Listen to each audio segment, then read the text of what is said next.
구약 성경 사무엘상 23장 1절에서 14절까지 말씀 봉독하겠습니다. 제23장.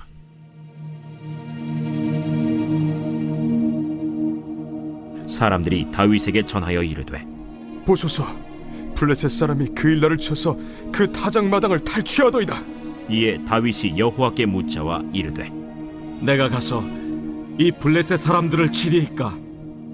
가서 블레셋 사람들을 치고 그일라를 구원하라 하시니 다윗의 사람들이 그에게 이르되, 보소서, 우리가 유다에 있기도 두렵거든 하무며 그일라에 가서 블레셋 사람들의 군대를 치는 일이리까?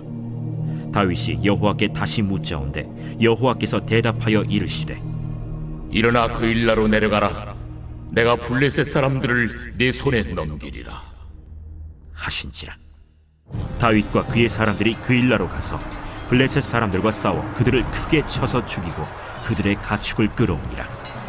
다윗이 이와 같이 그일라 주민을 구원하니라. 아히멜렉의 아들 아비아달이 그일라 다윗에게로 도망할 때에 손에 에봇을 가지고 내려왔더라. 다윗이 그일라에 온 것을 어떤 사람이 사울에게 알림해 사울이 이르되, 하나님이 그를 내 손에 넘기셨도다. 그가 문과 문빗장에 있는 성읍에 들어갔으니 갇혔도다. 사울이 모든 백성을 군사로 불러 모으고 그일라로 내려가서 다윗과 그의 사람들을 애워싸려 하더니, 다윗은 사울이 자기를 해하려 하는 음모를 알고 제사장 아비아달에게 이르되, 에봇을 이리로 가져오라. 이스라엘 하나님 여호와여, 사울이 나 때문에 이 성읍을 멸하려고 그일라로 내려오기를 꾀한다함을 주의 종이 분명히 들었나이다. 그일라 사람들이 나를 그의 손에 넘기겠나이까? 주의 종이 들은 대로 사울이 내려오겠나이까? 이스라엘의 하나님 여호와여, 원하건대 주의 종에게 일러 주옵소서. 그가 내려오리라. 그일라 사람들이 나와 내 사람들을 사울의 손에 넘기겠나이까? 그들이 너를 넘기리라. 다윗과 그의 사람 600명 가량이 일어나 그일라를 떠나서 갈 수 있는 곳으로 갔더니, 다윗이 그일라에서 피한 것을 어떤 사람이 사울에게 말하매 사울이 가기를 그치니라. 다윗이 광야의 요새에도 있었고 또 십광야 산골에도 머물렀으므로 사울이 매일 찾되 하나님이 그를 그의 손에 넘기지 아니하시니라. 아멘. 오늘 말씀을 가지고 슬기로운 신앙생활이라고 하는 제목으로 말씀의 은혜를 나누겠습니다. 제가 알고 있는 어떤 장로님이 계시는데 이제 지방에서 만나는 이 장로님은 매년 이 장로님에게는 하나의 루틴이 있습니다. 어떤 루틴이 있냐면 매년 1월 1일이 되면 아침에 당신의 집에서 신방 예배를 드려달라는 것입니다. 근데 여러분, 이 신방 예배는 가정집을 방문하는 것이기 때문에 담임 목사님 입장에서 보면 성도들이 신방 예배를 요청하면 참 의미가 있는 예배예요. 근데 이 장로님은 꼭 1월 1일 신방 예배를 요구한다는 거죠. 근데 여러분, 1월 1일이 무슨 날이죠? 송구영신 예배를 밤늦게까지 드리고 바로 1월 1일 아침에 또 오전에 신방 예배를 드린다라고 하는 것은요, 이 교육자의 입장에서 보면, 담임 목사의 입장에서 보면 피곤한 것입니다. 그런데 이 장로님은 계속 자신의 담임 목사님에게 이 요구를 계속 하는 거예요. 매년 한 번도 빠지지 않냐고. 심지어는 자신이 이사를 가거나 또 자신의 어떤 기업에서 어떤 일들이 벌어지거나 그러면 항상 이 담임 목사님을 부르는 거예요. 근데 이 장로님이 한 번은 이런 얘기를 하는 걸 제가 옆에서 들었어요. 이제 모든 목사님들이 그걸 알잖아요. 아니까 이 장로님한테 물어봤어요. 장로님, 왜 그렇게 그 신방 예배를 이렇게 고수하십니까? 신방 예배를 이렇게 한 번도 빼뜨리지 아니하시고 이렇게 드리려고 합니까? 그랬더니 이 장로님의 얘기가 의미가 있는 얘기였어요.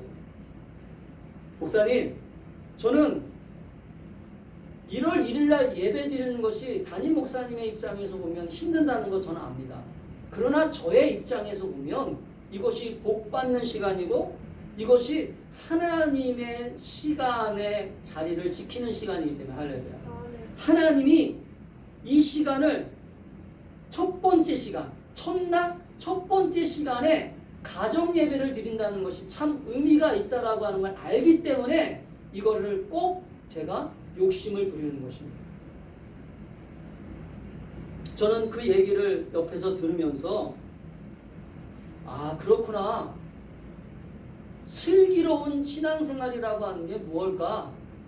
신앙생활을 통해서 저 사람은 자신에게 유리한 것들을 배워가는 것이구나. 신앙생활을 통해서 자신에게 유익한 것들을 얻어가는 것이구나. 할렐루야. 신앙생활을 통해서 자신에게 필요한 것들을 남을 생각하는 것도 필요하지만 지금 당장 내가 살아야 되잖아요. 지금 당장 내가 복을 받아야 되는 이 복이라고 하는 것은 사모하는 자에게 주님은 주신다고 말씀하고 있거든요. 할렐루야. 아멘. 아멘. 구원과 복은 달라요.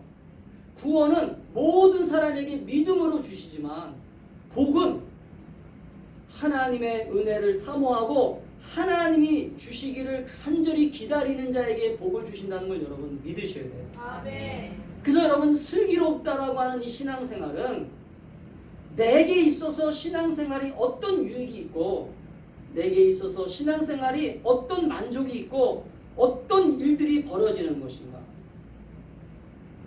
여러분 기독교는 복의 종교입니다. 여러분 기독교는 복을 얘기하면서 그 복된 것들을 받으라고 얘기합니다. 그러나 문제는 그 복이 이상하게 변질되고 이상하게 어떤 면에서는 너무 이기적인 복을 구하기 때문에 문제가 될 수는 있지만 그러나 성경은 분명하게 물질적인 복, 또 영적인 복, 자녀들의 모든 삶을 또 우리의 인생의 모든 것들을 복됨으로 구하라고 말씀하고 있어요. 그렇기 때문에 저는 그 장로님의 이야기를 들으면서 무슨 생각을 했냐면 아, 교회 나오는 성도들이 좀 슬기롭게 신앙생활 했으면 좋겠다. 예전에 드라마 가운데 슬기로운 뭐 감방생활, 슬기로운 의사생활이라고 하는 드라마가 있었어요.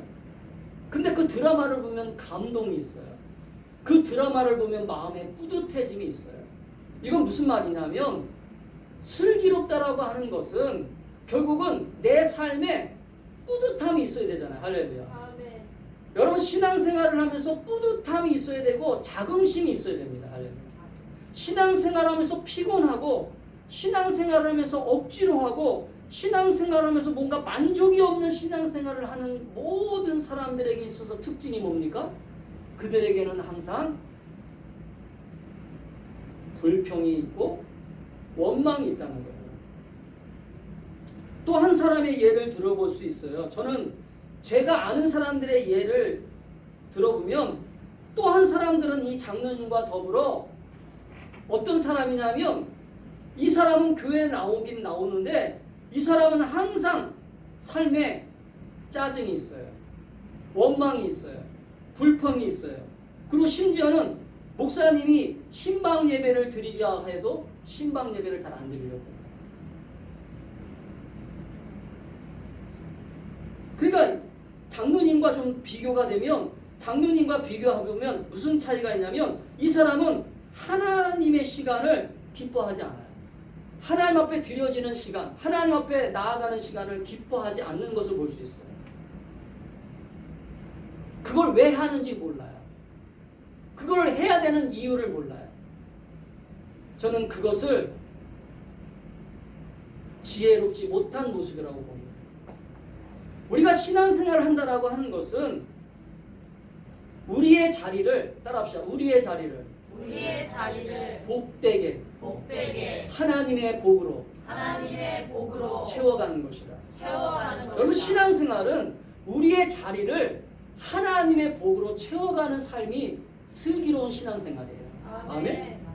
구원받는 것부터 시작해서 내 인생의 구원이 찾아오는 그 순간부터 시작해서 구원으로 끝나면 우리는 이미 예수를 믿자마자 하나님 나라에 가 있어야 되잖아요. 그러나 그것이 신앙생활이 아니잖아요. 신앙생활은 우리 인생에 희노애락이 다 담겨 있는 거잖아요. 여러분 신앙생활하면서 인생의 희노애락을 다 경험합니다. 교회 생활을 통해서. 어떤 때는 기쁨도 있고 슬픔도 있고 어떤 때는 화난 것도 있어요. 여러분 인생의 희노애락을 경험하면서 오늘 그 하나님이 우리가 믿는 그 믿음의 대상이신 그 하나님이 우리 인생의 희노애락 가운데 왜 찾아오셨을까? 여러분 질문을 던져보셨어요? 하나님과 나와 대체 어떤 연관이 있길래 그 창조주 하나님이 그 전능하신 아버지가 왜 내 인생에 자꾸 찾아오시려고 하실까? 내 인생에 왜 자꾸 들어오려고 하실까? 근데 여러분 창세기 12장에 보면 그 답을 찾아요. 아브라함에게 찾아오신 하나님은 아브라함이 하나님을 잘 섬겼기 때문에 찾아온 게 아니에요. 아브라함이 우상을 섬기는 사람이었습니다. 아버지가 우상을 만드는 사람이었어요. 근데 아브라함에게 하나님은 어느 날 갑자기 찾아오셔서 말씀하세요. 아브라함아, 내가 지시하는 땅으로 가라. 그러면 내가 너를 복의 근원이 되게 하겠다. 복된 사람 되게 하겠다. 할렐루야. 아멘. 이게 성경의 약속이잖아요. 그럼 우리의 신앙도 마찬가지죠. 하나님이 우리 인생에 찾아오신 이유가 뭘까? 그것은 바로 아브라함처럼 우리를 복의 시작이 되게 하겠다는 거예요. 아멘. 아멘. 저는 제가 중학교 2학년 때 신앙생활하면서 그 말씀을 붙잡았거든요. 저는 아브라함처럼 믿음 생활하겠습니다. 할렐루야. 제가 우리 집안의 복의 시작이 되겠습니다. 왜? 우리 집안은 예수 믿는 집안이 아니었습니까? 그 때문에 우리는 신앙생활하면서 내가 서 있는 자리, 내가 지금 살아가는 이 자리가 하나님이 주시는 복된 삶으로 만들어가고 있는가? 내가 살아가고 있는 직장생활, 내가 살아가고 있는 학교생활, 내가 살아가고 있는 모든 인생의 희노애락이 하나님이 채워주시는 슬기로운 복된 생활이 되고 있는가? 여러분이 경험하고 깨닫는 신앙생활 될 수 있기를 주의 이름으로 축복합니다. 아멘. 그래서 여러분 신앙생활은 슬기로워야 돼요. 신앙생활은 그래서 나에게 있어서 슬기로운 신앙생활이 되게 하여 힘쓰고 애쓰는 자리가 될 수 있어야 돼요. 오늘 여러분에게 한번 질문을 던져보세요. 내 인생에서 이 신앙은 어떤 역할을 하고 있는가? 여러분 내 인생에서 신앙생활이, 이 교회생활이 과연 어떤 역할을 하고 있는가 한번 곰곰이 물어보세요. 많은 사람들은 신앙생활은 나에게 별로 유익이 없어. 그렇기 때문에 교회를 안 나오는 사람들이 있어요. 근데 저는 그런 사람들이 왜 안 나올까 생각하면 창조주 하나님 나의 인생에 개입하셔서 내 인생을 지혜롭게 복되게 인도하시는 그 하나님을 만나지 못했기 때문이라고 저는 결론을 냅니다. 그분 하나님을 만났다면 교회를 떠나갈 사람이 없어요. 사실은 대부분의 사람들이 교회를 떠나는 이유는 내 인생에 하나님이 태클을 건다고 생각해요. 내 인생에 태클을 건다는 건 뭡니까? 내가 하고 싶은 대로 하지 못하게 하는 거예요. 내가 뭔가 하려고 하는데 하나님은 자꾸 하지 말라는 거예요. 뭔가 내가 마음대로 하고 싶은데 하나님은 하지 말라는 것입니다. 근데 여러분 우리가 자녀들을 키울 때 생각나시죠? 자녀들이 마음대로 하게 내버려두는 부모들이 있던가요? 어린아이가 칼을 쥐고 있는데 그 어린아이가 칼을 쥐고 있는 것이 위험한 걸 알면서도 그냥 내버려두는 부모가 있다면 그 부모는 진짜 부모가 아닐 거예요. 지금 우리 주변에서 일어나고 있는 부모들의 잘못된 그 모습들이 나오잖아요. 아이들을 학대하고 아이들을 방치하고 아이들을 힘들게 하는 부모들의 모습을 우리는 보고 있잖아요. 그러나 진짜 부모들은, 진짜 자녀들을 사랑하는 부모들은 아이들이 어떻게 하면 잘 되게 그 아이들을 위해서 더 아이들을 키우려고 하지 그냥 내버려두는 부모들이 없다는 거죠. 저는 우리의 영적인 생활도 마찬가지라고 봅니다. 하나님은 우리의 영적인 아버지가 되시잖아요. 할렐루야. 아멘. 우리의 아버지 하나님은 하나님이 우리의 영적인 아버지가 되셔서 우리의 인생에 찾아오셔서 우리가 인생에서 하나님을 섬기고 하나님을 예배하려고 할 때마다 하나님은 우리에게 분명하게 말씀하시는 게 있어요. 얘야, 너는 그렇게 하면 안 돼. 내가 너의 삶을 알아. 내가 너의 걸음을 알아. 네가 생각하는 동기도 알아. 네가 무엇을 지금 마음 먹고 있는지도 알아. 그러나 그것은 실패할 확률이 커. 그것은 잘못될 수 있는 길이 커. 그렇기 때문에 그렇게 가면 안 되라고 말씀하시는 게 성경이에요. 아멘. 아멘. 잣대라고 그러죠. 잣대. 캐논, 기준을 주신다고 그러죠. 기준. 그래서 우리는 성경을 왜 읽어야 되느냐? 성경을 읽어야 되는 이유가 여러 가지겠지만 바로 내 인생의 교훈과 책망과 바르게 함과 의로 교육하기에 유익한 책이기 때문에 꼭 성경은 읽어야 된다는 거예요. 내 인생에 교훈을 주시는 거, 내 인생에 책망을 주세요. 내 인생에 깨달음을 주세요. 내 인생에 지혜를 주십니다. 할렐루야. 그럼 오늘 우리가 읽은 본문 속에서 오늘 다윗의 인생을 들여다보면서 오늘 이 다윗이 우리와 무슨 상관이 있겠습니까? 다윗은 우리의 사촌도 아니고 우리의 조상도 아닙니다. 근데 왜 우리는 성경을 읽으면서 이 다윗의 인생을 들여다보죠? 왜 우리는 성경을 읽으면서 이 다윗을 관찰합니까? 우리가 왜 이 성경을 묵상하죠? 다윗이 슬기로운 신앙생활을 했기 때문이에요. 아멘. 아멘. 다윗은 그냥 하나님을 섬긴 게 아니라 지혜롭게 하나님을 섬겼어요. 할렐루야. 아멘. 여러분, 지혜롭게 하나님을 섬기는 것을 배우셔야 돼요. 아멘. 우리가 신앙생활을 하면서 슬기롭게 지혜롭게 하나님을 섬기는 방법을 알아가는 것이 교회 생활이에요. 아멘. 이걸 목사로부터 배우셔야 돼요. 목사님들이 가르치는 게 바로 그것입니다. 제가 아까 장로님 얘기를 한 것은 그 장로님은 목사님에게 잘 배운 거예요. 아멘. 아멘. 항상 자신의 시간을 먼저 첫 시간, 첫 예배를 하나님 앞에 드리는 거. 할렐루야. 아멘. 자신의 모든 것들을 하나님 앞에 드리려고 하는 거. 오늘 우리는 다윗을 관찰하면서 우리의 신앙생활 속에서 슬기로운 신앙생활, 지혜로운 신앙생활은 무엇일까? 우리가 한번 함께 고민하고 함께 배워갈 수 있기를 주의 이름으로 축복합니다. 아멘. 첫 번째, 다윗의 슬기로운 신앙생활은 어떤 것이었냐면 오늘 본문에서 보니까 신앙으로 자신의 문제와 고난을 통과하는 거예요. 따라합시다. 신앙으로 자신의 문제와 고난을 통과하는 것이다. 통과하는 것이다. 오늘 1절 말씀을 보면 1절 말씀 보면 다윗에게 어떤 일이 벌어지냐면 그일라라고 하는 지명이 계속 나오죠. 이 그일라라고 하는 지명은 다윗이 사울을 피해서 숨어있던 곳이었습니다. 다윗의 가족들과 다윗의 부하들이 그 모든 가족들이 사울의 핍박을 피해가지고 숨어있었던 지역이 어디였냐면 바로 그일라라고 하는 지역이었어요.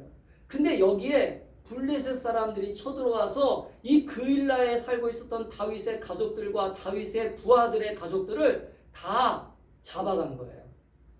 침공을 받은 것입니다. 어려움을 당한 것입니다. 자, 우리 2절을 보면 2절에 이렇게 기록되어 있죠. 다윗이 여호와께 묻자와 가로되 내가 가서 이 블레셋 사람을 치리이까 여호와께서 다윗에게 이르시되 가서 블레셋 사람을 치고 그일라를 구원하라 하시니. 자, 어려움이 왔어요. 시험이 왔어요. 문제가 왔어요. 여러분, 예수 믿어도 고난이 온다고 그랬잖아요. 예수 믿어도 문제는 생긴다고 그랬잖아요. 예수 믿어도 우리의 삶에 어려움이 생긴다고 그랬잖아요.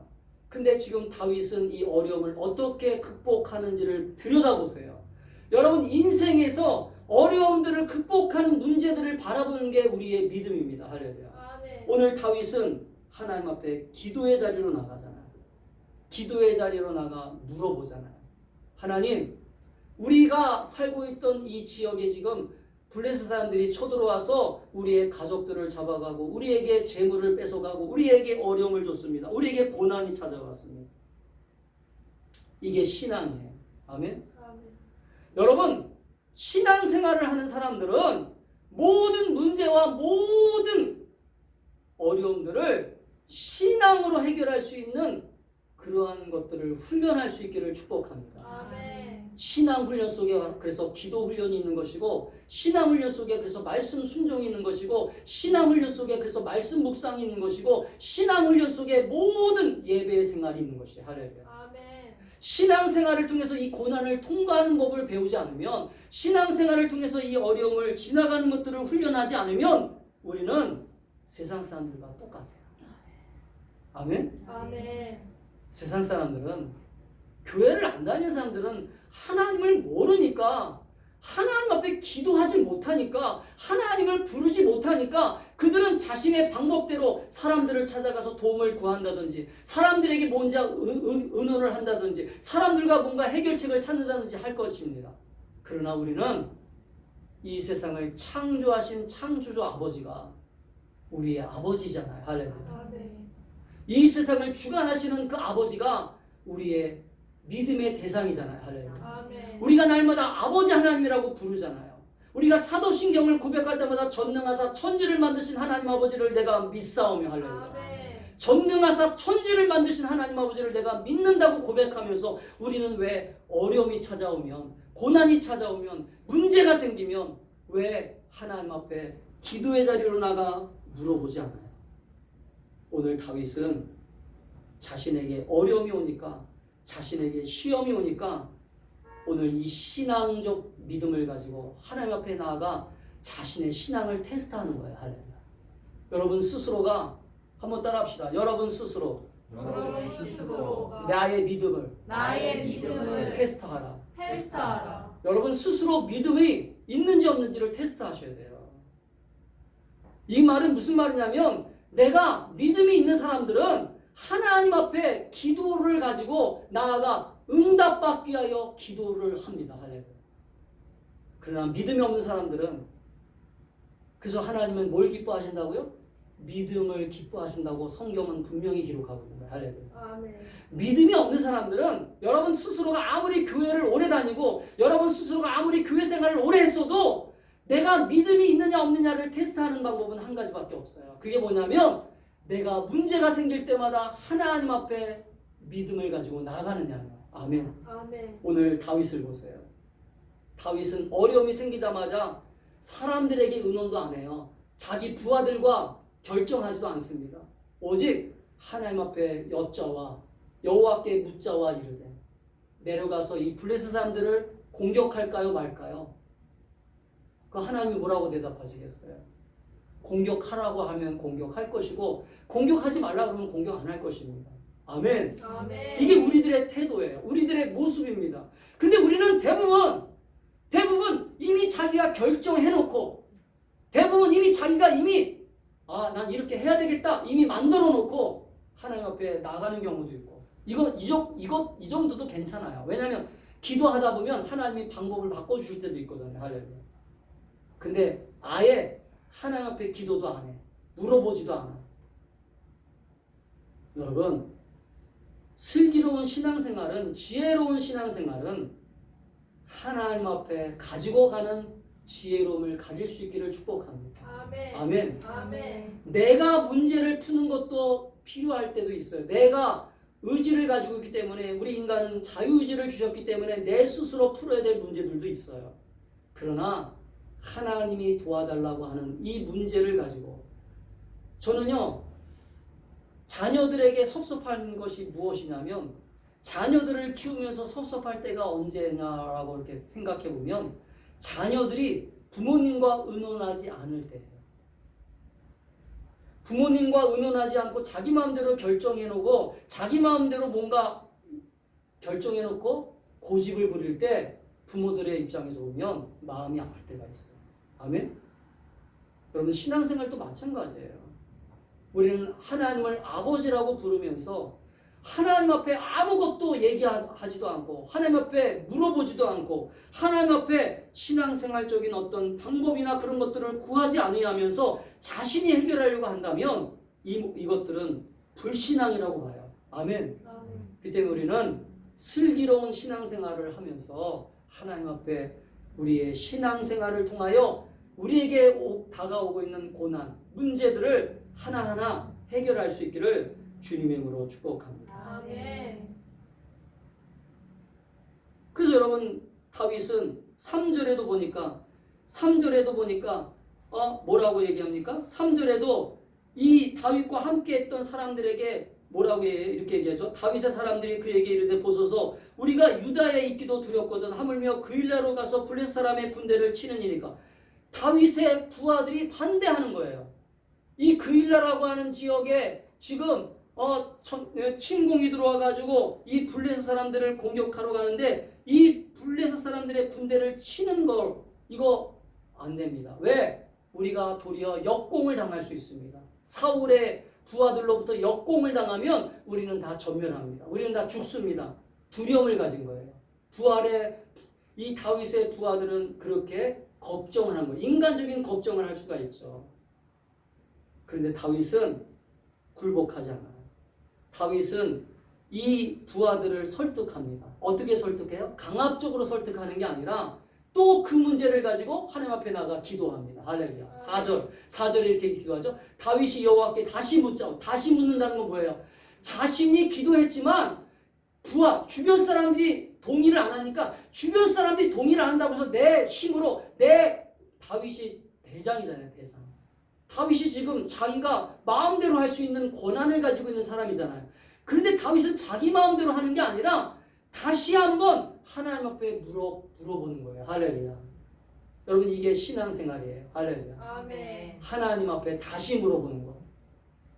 그러니까 다시 하나님이 오라고 얘기하십니까? 그일라로 다시 내려가. 내가 블레셋 사람들을 네 손에 붙여줄 거야. 할렐루야. 아멘. 전쟁을 이기게 할 거라는 얘기죠. 아멘. 여러분 약속을 받고 움직이셔야 돼요. 아멘. 아멘. 아멘. 약속을 받고 움직이면 실패가 없어요. 아멘. 아멘. 아멘. 100% 실패가 없습니다. 약속을 받고 움직이면. 아멘. 근데 대부분 약속을 안 받고 자기 마음대로 움직이니까 실패를 경험하는 거예요. 이게 지혜로운 거예요. 슬기로운 것입니다. 두 번째는 다윗의 슬기로운 신앙생활 두 번째는 어떤 모습이냐면 오늘 본문 속에서 문제를 통하여 자신을 성숙하게 만드는 거예요. 아멘. 여러분 이 다윗의 슬기로운 생활 두 번째 모습은 뭐냐면 따라합시다. 신앙으로 나를 성숙하게 만들어가라. 성숙하게 만들어가라. 여러분 신앙생활 왜 하세요? 여러분 고등종교의 특징은 하나님이 우리에게 시험을 주실 때가 있어요. 그러면 그 시험이 왜 주시냐면 여러분 대학 진학하려면 고등학교 때 과정을 수능 시험을 치어서 꼭 좋은 점수가 나와야 대학에 진학하는 것처럼 아멘. 여러분 신앙생활도 영적으로 이 사람이 신앙이 성장했는지 안 성장했는지를 어떻게 알아요? 고난을 통해서 알 수 있는 거예요. 아멘. 아멘. 고난을 통해 가지고 내가 기도하고 하나님을 의지하는 신앙이 생기면 하나님은 그 사람이 됐구나 이제. 아멘. 아멘. 아브라함이 어느 날 갑자기 하나님의 음성이 들렸어요. 아들을 주셔가지고 너무나 아들하고 사이좋게 행복하게 살아가고 있었어요. 내가 이 아들을 어떻게 얻었는데, 이 귀한 아들을 어떻게 얻었는데, 그러면서 이 아들하고 정말 웃음소리가 끊이지 않아요. 가정에서 행복하게 살아가고 있는데 어느 날 아브라함이 기도하는데 주님의 음성이 들립니다. 아브라함아, 네 사랑하는 아들 독자 이삭을 나에게 바칠 수 있냐? 여러분 우리가 잘 알고 있는 사건이잖아요. 근데 성경을 읽어보면요 놀라운 것은요 아브라함이 이 음성을 듣고도 한 번도 당황하거나 긴장하거나 뭔가 두려워하거나 걱정하는 얘기가 하나도 없어요. 도리어 아침에 일찍 일어나서 이 이삭과 함께 모리아산으로 그 제물을 자기의 아들을 바치러 가는 장면을 성경은 기록하고 있어요. 아브라함이 그 바치는 장면을 보면서 하나님은 이렇게 얘기하잖아요. 아브라함아 멈춰라. 하나님이 도리어 급하셔가지고 왜? 죽일까봐 진짜 이삭을 죽일까봐. 그래서 이제부터 됐다. 아멘. 아멘. 여러분, 오늘 다윗이 목숨을 걸고서 그일라 사람들을 구원한 후에 어떤 사람들이 사울에게 가서 다윗이 그일라에 있다고 보고하게 돼요. 그러니까 누군가가 고자질을 한 거죠. 고자질을 한 거예요. 고자질을 했다는 것은요, 다윗이 지금 여기 있으니까 빨리 잡아서 죽이십시오라고 하는 얘기를 한 거죠. 아마 상금을 줬던지 뭔가 어떤 포상을 했기 때문에 그럴 수도 있고 여러 가지 이유가 있었을 것입니다. 그러니까 결국은 뭐예요? 같이 살았던 이 그일라 지방 사람들이 누구를 배반한 거예요? 다윗을 배반한 것입니다. 여러분, 인간에게 받은 상처, 아픔이 있잖아요. 다윗이 이 상처를 가지고 있는 거예요. 자신들의 목숨을 위해서 싸워주고 자신들의 재산도 지켜줬던 이 다윗을 이 그일라 사람들 중에 누군가가 배반한 것입니다. 근데 다윗은 이 모습 가운데도요, 이렇게 자신을 배반하고 자신을 힘들게 하는 이 상황에서도 어떻게 합니까? 아비아달을 불러요. 아비아달에게 뭐라고 얘기합니까? 자, 오늘 9절에 보니까 이렇게 하죠. 다윗은 사울이 자기를 해하려 하는 음모를 알았어요. 왜? 그일라 사람들 중에 누군가가 자기를 고자질했다는 걸 알면서도 제사장 아비아달에게 물어서 에봇을 가져오라고 합니다. 왜 가져오라고 했을까요? 하나님 앞에 다시 물어보려고. 아멘. 에봇이라고 하는 것은 그때 당시에 하나님 앞에 물어보는 도구였거든요. 할렐루야. 아멘. 아멘. 여러분, 신앙생활 속에서 우리에게 시련이 있어요. 어려움이 있어요. 그럴 때 우리는 그것들을 그냥 어려움이라고 해가지고 우리를 망가뜨리고 우리 자신을 스스로 포기하고 망가뜨리는 것으로 만들지 말고 우리가 더 한 단계 성장하고, 할렐루야, 한 단계 더 믿음으로 자라가는 그러한 계기가 될 수 있기를 축복합니다. 아멘. 대부분은 자신에게 뭔가 고난이 오고 어려움이 오면 그 고난을 핑계를 삼아서 자기를 포기하거든지 아니면 그 핑계 속에 함몰되어서 자기를 망가뜨리는 경우가 많아요. 그런데 우리는 믿음의 사람들은 그렇게만 안 돼요. 아멘. 아멘. 어려움이 오면 그 어려움을 하나님과 함께 극복하고, 할렐루야, 아멘. 하나님과 함께 그 어려움을 다시 이겨나가서 아멘. 일어나라 빛을 발하라고 하는 주님의 말씀을 믿고, 할렐루야, 아멘. 내가 다시 빛이 되어야 되겠다. 아멘. 내가 다시 저 사람들에게 있어서 소중한 사람이 되어야 되겠다. 할렐루야. 아멘. 상처받은 사람들에게 그 상처를 받았다 해서 그 사람들과 원수가 되지 말고, 할렐루야, 아멘. 악을 악으로 갚지 말라고 성경은 얘기하고 있잖아요. 아멘. 아멘. 그러니까 우리는 자기를 해하려는 그 계교를 알지만, 자기를 죽이려고 하는 이유도 알지만, 그것들을 다시 하나님 앞에 가지고 나가서 하나님이 주시는 은혜 속에서 우리가 성숙하게 성장하는, 우리가 성숙하게 자라나가는 그러한 신앙의 사람이 될 수 있기를 주님으로 축복합니다. 아멘. 원래부터 다윗은 이런 사람은 아니었어요. 여러분, 다윗은 원래부터 이런 사람은 아니었습니다. 그러나 고난이 사람을 만든다고 하잖아요. 다윗은 그동안 사울이 수없이 자신을 죽이려고 했던 그 순간순간마다 하나님을 의지하고 또 하나님 앞에 기도하며 하나님 앞에 나아갔던 그 모든 믿음의 테스트를 통해서 다윗은 성숙한 하나님의 사람으로 성장한 거예요. 아멘. 우리도 여러분들 지금 당하는 고난, 여러분들이 당하는 시련, 여러분들이 당하는 어려움을 통해서 여러분이 지금 어느 정도 성숙했는가를 한번 점검해 보세요. 여러분이 지금 어느 정도 내가 인격과 내 태도가, 내 삶의 모습이 이 고난을 통과하면서 얼마나 내가 성장했는가. 할렐루야. 그것들을 여러분 점검하면서 우리가 슬기로운 신앙생활 할 수 있기를 주의 이름으로 축복합니다. 아멘. 마지막으로는 오늘 다윗의 슬기로운 신앙생활 세 번째는요, 신앙으로 새로운 길을 열어가는 거예요. 아멘. 아멘. 한번 따라합시다. 신앙으로 신앙으로 새로운 길을 열어가야 된다. 새로운 길을 열어가야 된다. 여러분, 신앙은 주님이 주시는 길을 걸어가는 거예요. 아멘. 아멘. 대부분의 사람들은 자신이 그동안 해왔던 방법대로 하려고 하기 때문에 주님이 주시는 길을 찾지 못해요. 그러나 믿음의 길은 내 방법이 아닌 주님의 길을 걸어가는 것이라고 여러분 믿으셔야 돼요. 아멘. 그래야 새로운 길이 열리는 거예요. 아멘. 아멘. 대부분의 사람들이 왜 실패하냐면 저는 신앙생활하면서 왜 하나님을 만나지 못하고 하나님이 주시는 방법을 찾지 못하는가 생각해 봤더니 바로 자신이 그동안 쌓았던 방법들이 가득한 거예요. 그동안 자신이 살았던 방법들이 가득하게 내 인생을 계속 채워나갔어요. 그러니까 주님이 보여주시는 새로운 길이 보여요? 안 보여요? 안 보여요. 절대 안 보입니다. 주님은 우리에게 믿음의 눈을 주실 줄 믿어요. 아멘. 아멘. 여러분이 주님 앞에 나아가 기도하고 주님 앞에 나아가 간구하면 오늘 주님이 주시는 그 방법대로 주님이 주시는 은혜대로 주님이 새로운 길을 열어주신다는 걸 믿으셔야 돼요. 아멘. 오늘 우리가 읽지는 않았지만 오늘 다윗이 이 어려움을 당하고 결국은 이 다윗이 이 그일라를 떠나잖아요. 그일라 사람들이 자신을 배반하고 자신을 죽이려고 한다라고 하는 걸 알기 때문에 이 그일라에서 같이 살 수 없었어요.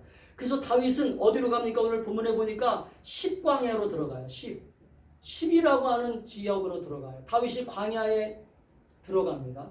다시 광야 생활을 하게 되는 거예요. 거기에 머무르게 됩니다. 그런데도 사울은 계속 다윗을 죽이려고 찾아 헤매입니다. 그런데 이 다윗이 그렇게 찾아 헤매면서 다윗은 그냥 가만히 있었을까요? 아닙니다. 새로운 길을 하나님 앞에 열어달라고 기도했을 거예요. 하나님, 내가 살 수 있는 곳을 열어주세요. 내가 갈 수 있는 곳을 열어주세요. 할렐루야. 아멘. 그렇게 그렇게 다윗은 기도하는 사람이었으니까 기도했을 것입니다. 그랬더니 다윗에게 하나님이 이렇게 말씀하세요. 자, 오늘 사울이 어느 날 갑자기 다윗에게 또 공격해요. 다윗을 또 이 10광야에 있다라고 하는 걸 얘기를 듣고 다윗을 또 공격하러 찾아옵니다. 다윗이 도망가려고 하잖아요. 그럴 때 사울의 사람들이 많다는 얘기를 듣고 다윗은 또 기도했을 거예요. 자, 26절에 보니까 우리가 읽지는 않았지만 26절에 보니까 이런 내용이 나와요. 사울이 산 이쪽으로 가며 다윗과 그의 사람들은 산 저쪽으로 가며 다윗이 사울을 두려워하여 급히 피하려 하였으니 이는 사울과 그의 사람들이 다윗과 그의 사람들을 에워싸고 잡으려 함이었더라. 이게 무슨 말이야? 다윗이 도망가려고 하면 사울이 또 어떻게 알고 이쪽으로 왔어요? 그럼 하나님은 다른 길을 또 열어주시는 거예요. 할렐루야. 아멘. 또 이쪽으로 사울의 군사들을 보내면 또 다윗의 사람들을 또 이쪽으로 피할 수 있도록 열어주시는 거. 할렐루야. 아멘. 이게 무슨 말이에요? 따라합시다. 새로운 길을 열어주신다. 새로운 길을 열어주신다. 우리는 사방이 막혔다고 생각할 때 그때 위를 쳐다보세요. 할렐루야. 아멘. 사방이 막혔다고 생각할 때 아무런 도움이 없다. 나에게는 아무것도 의지할 것이 없다. 그때 우리는 하늘을 쳐다보면서 하나님 도와주세요. 할렐루야. 아멘. 다윗이 그일라를 피했더니 10광야에서 또 위기가 찾아오잖아요. 그때 또 하나님은 다른 길을 열어주시잖아요. 할렐루야. 사랑하는 성도 여러분, 그 때문에 우리가 오늘 말씀을 통해서 무슨 것들을 깨닫게 되냐면 따라합시다. 위기가 찾아오게 되면 우리는 그 위기를 통하여 새로운 기회를 주시는구나. 위기를 우리가 믿음으로 생각해보면, 믿음으로 우리가 말을 해보면 위기는 곧 기회가 된다라고 하는 모습으로 바뀐다는 거. 할렐루야. 아멘. 우리는 위기로 자꾸 받아들이면 우리의 삶은 계속 막힐 수밖에 없다는 거예요. 아멘. 그러니까 우리는 위기로 보지 말고 하나님이 또 다른 이 기회를 주시려고 하는구나. 또 다른 길을 열어주시려고 하는구나 라고 하는 그러한 것들을 믿음으로 보고 우리가 오늘도 하나님이 주시는 그러한 은혜 속에서 슬기로운 신앙생활을 할 수 있기를 주님으로 축복합니다. 아멘. 사랑하는 여러분, 그 때문에 우리는 이 인생 속에서 고난의 끝에서 우리는 살아갈 수 없어요. 우리는 계속 고난이 시작되고 또 고난이 찾아올 수 있어요. 그럴 때마다 우리는 신앙생활 속에서 이 고난을 또 위기를 어떻게 해결할 것인가, 어떻게 슬기롭게 신앙생활을 통해서 풀어갈 것인가를 경험하고 배워나갈 수 있기를 축복합니다. 아멘. 여러분 신앙생활을 잘하는 사람들은 아까 그 장로님처럼 신앙생활을 잘하는 사람들은 그 신앙생활을 하나님이 주시는 방법을 자꾸 찾으려고 하는 거예요. 할렐루야. 아멘. 아멘. 그렇기 때문에 우리가 신앙생활 속에서 신앙으로 문제와 고난을 해결하고 신앙으로 나를 성숙하게 하고 신앙으로 나에게 열어주시는 새로운 길을 찾아가는 것, 이것들을 여러분 기대하고 소망할 때 얼마나 신앙생활이 재밌겠어요. 할렐루야. 그렇기 때문에 우리가 신앙생활을 기대하고 슬기로운 지혜로운 신앙생활을 해나가는 저와 여러분이 될 수 있기를 주님으로 축복합니다. 아멘. 기도하겠습니다.